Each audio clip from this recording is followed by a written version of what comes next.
Good afternoon. Welcome to Tribune News on Q, your go-to afternoon news source only here at Daily Tribune. We're now live at Daily Tribune's Facebook page, Tribune Now on YouTube, and Daily Tribune Official on TikTok. For today's headlines, the Department of Health reported 28 firecracker-related injuries recorded from 21 to 20 until 25 December 2025. Following the departure of two commissioners earlier, the Independent Commission for Infrastructure has vowed to ensure that its work continues.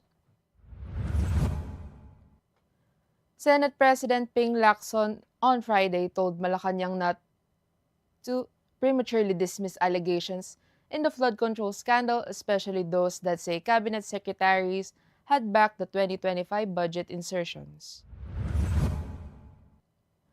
Two individuals were killed by a loud explosion that occurred behind a fireworks shop in Dagupan City on Christmas Day. The Commission on Audit has called out the Department of Health over delayed, idled, and unimplemented infrastructure projects under the Health Facilities Enhancement Program of the DOH for 2024. Fuel prices are expected to move in mixed directions next week following the Christmas rollbacks, the Department of Energy said. The Samahang Weightlifting ng Pilipinas is hardly bothered with the national team's three-medal performance in the 33rd Southeast Asian Games recently. Content creator Donalyn Bartolome revealed that she is set to quit vlogging according to her latest YouTube vlog.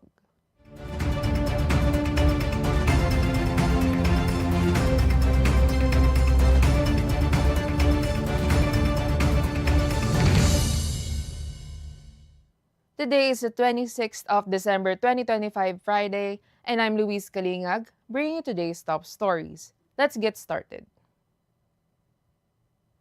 The Department of Health has recorded 28 firecracker-related injuries from 21 December until 25 December 2025. Of the total cases, 19 involved individuals aged 19 and below, while the rest were 20 years old and above, based on data from 62 Sentinel hospitals monitored by the health agency. Most of the injuries were caused by 5-star, Boga, and Triangle firecrackers, all of which are prohibited under Philippine National Police regulations. Even with the departure of two commissioners, the Independent Commission for Infrastructure has vowed to ensure that its work continues. Former Transportation Secretary Rogelio Singson tendered his resignation from the Commission on 4 December, followed by Commissioner Rosana Fajardo on 26 December. In a statement released on 26 December, ICI Executive Director Brian Hosaka addressed the Commissioner's exit, saying Fajardo's resignation comes at a natural point in the Commission's work. Senate President Ping Lacson on Friday told Malacanang not to prematurely dismiss allegations in the flood control scandal, especially those that say cabinet secretaries had backed the 2025 budget insertions. The senator said instead of ignoring these stories, an interagency investigation must be held to avoid any perception of a cover-up. Lacson made the pronouncement after the Presidential Communications Office USEC Claire Castro earlier tagged accusations made by Batangas 1st District Representative Leandro Leviste as mere hearsay with no probative value.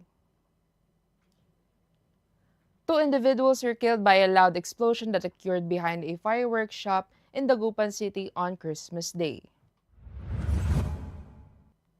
According to the Dagupan City government, residents from Sitio Bokig, Barangay Bacayao Norte reported the explosion at around 7:49 p.m. on Thursday, December 25, prompting an immediate response from the Bureau of Fire Protection and local law enforcement.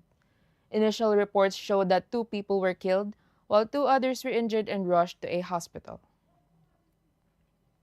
The Commission on Audit has called out the Department of Health over delayed, idle, and unimplemented infrastructure projects under the Health Facilities Enhancement Program of the DOH for 2024 with a total contract cost of 14.52 billion peso.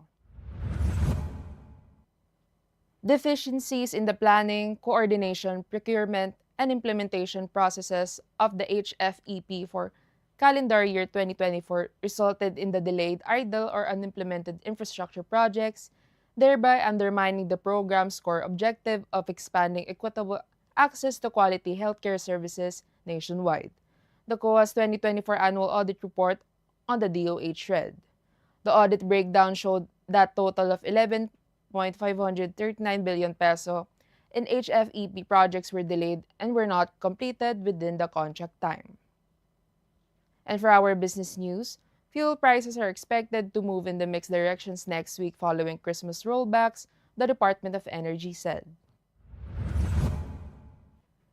Gasoline prices could drop by around 50 centavos per liter. Diesel is expected to remain steady, and kerosene may increase by about 10 centavo per liter, according to Rodela Romero, director of the DOE Oil Industry Management Bureau. The estimates, which will be finalized on Monday and implemented the following day, do not include oil companies' operating costs or other premiums. And for our PSEI update, Philippine stocks ended mixed with the PSEI edging up to 0.18% to 6,053.4, while the all shares index was nearly flat at 3,447.40. Gains were seen in financials, property, and services, while industrials and holding firms posted slight declines. Mining and oil led the market, jumping 2.91% and providing support to the main index. And for our sports news, the Samahang Weightlifting ng Pilipinas is hardly bothered with the national team's 3-medal performance in the 33rd Southeast Asian Games recently. SWP President Monico Puentevilla told Daily Tribune that he sees the prestigious biennial meet as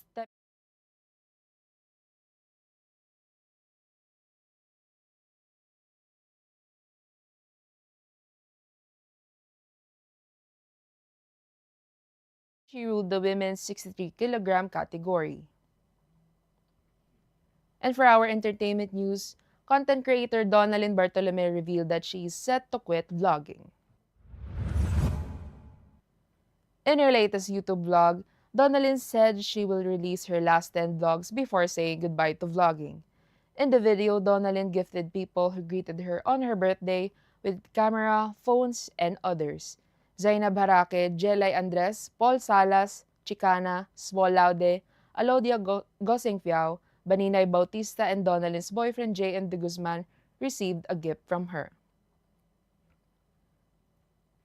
And for this afternoon's trivia, on December 26, 1849, the term of office of Narciso Clavera y Zaldúa as Governor-General of the Philippines ended upon his request for retirement. Clavera, a native of Gerona of Biscayan origin, became Governor-General on July 16, 1844. His term was marked with several reforms and accomplishments. And for our viral story, a group of performing Christmas carol added extra steps for an outstanding performance. One member was swung around a couple of times by 4 of his friends, holding him onto his limbs while singing the carol. Netizens are quick to point out, imagine ilang bahay pa yan. Let's watch this. Jingle, jingle, jingle, jingle, jingle, jingle, jingle, jingle, jingle, jingle bell, jingle bell, jingle bell, jingle all the way.